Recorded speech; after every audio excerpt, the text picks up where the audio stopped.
एक बार एक सेठ ने एक शोरूम खोला और एक बुजुर्ग को इनॉग्रेशन के लिए बुलाया। उद्घाटन के बाद जैसा कि होता है कि शोरूम के मालिक ने उन बुजुर्ग की बड़ी इज्जत की। बड़ी इज्जत अफजाई करने के बाद उनको बताया कि देखिए, यहाँ पे 21,000 चीज़ें हैं इस शोरूम में बेचने के लिए। इसमें से आपको जो भी चाहिए, जितनी चाहिए आप ले लीजिए।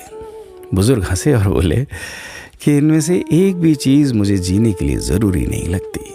मुझे तो इस बात का ताज्जुब होता है, आश्चर्य होता है कि इंसान इन सभी गैर ज़रूरी चीज़ों का इस्तेमाल करता कहाँ है। अब देखिए, एयर फ्रेशनर के बिना किसकी सांस रुक गई? फेस वॉश का इस्तेमाल नहीं किया तो कौन काला हो गया? होम थिएटर लाकर कितने लोग कलाकार बन गए?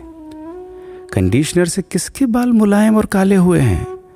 अरे, जो डाइनिंग टेबल यूज़ करते हैं, क्या उनके घुटने नहीं दुखते?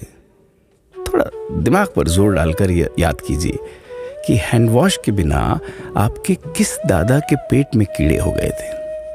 अगर हम डीओ मारकर निकलते हैं तो क्या लोग हमें सूंघने आते हैं? एक्चुअल में तो हम सभी इस प्रकृति को चुनौती दे रहे हैं, वरना बगुला जो होता है वो शैम्पू से नहाता है क्या? मोर अपने रंगों को संवारने या बचाने के लिए कौन सा कंडीशनर या फेस वॉश इस्तेमाल करता है? कभी किसी बिल्ली को मोतियाबिंद होता देखा है? किसी खरगोश के बाल कभी गिरते हुए या सफ़ेद होते हुए देखे हैं? इनहेलर या बाम के बिना भी कुत्ते के सूंघने की क्षमता उतनी ही तेज है। मधुमक्खी का शुगर लेवल बिना दवाई के भी कंट्रोल में ही है। अलार्म के बिना भी मुर्गा रोज उठकर बांग देता है। दरअसल इंसान पैसा खर्च करके दुखी होने की चीजें खुद ही खरीदता रहता है।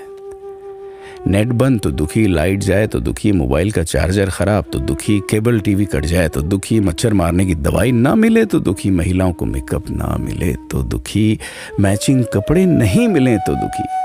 आजकल इंसान 10 मिनट में 20 तरह से दुखी और परेशान रहता है। बाकी तो गुड़ की रोटी या प्याज रोटी खाकर हाथों का तकिया बनाकर पीपल के नीचे जो आराम से सो जाता है, उसे दुखी करने के लिए तो फरिश्तों को नीचे आना पड़ता है। ये सब देखा देखी का खेल है। सच तो यह है कि सुखी रहने के लिए बहुत कम खर्चा होता है, लेकिन दूसरों को दिखाने में कि मैं कितना सुखी हूं, इसी में बहुत ज्यादा खर्चा होता है। जैसे जैसे सुविधाएं बढ़ रही हैं, दुखी होने के रास्ते भी खुलते जा रहे हैं। अगर आपको ये सब सच लगता है तो लोगों को जागृत कीजिए और फिजूल खर्च से बचाइए। दोस्तों, खुद सुखी होने के लिए खर्च कीजिए, दूसरों को दिखाने के लिए नहीं। हाँ, लेकिन अपना ख्याल रखिएगा।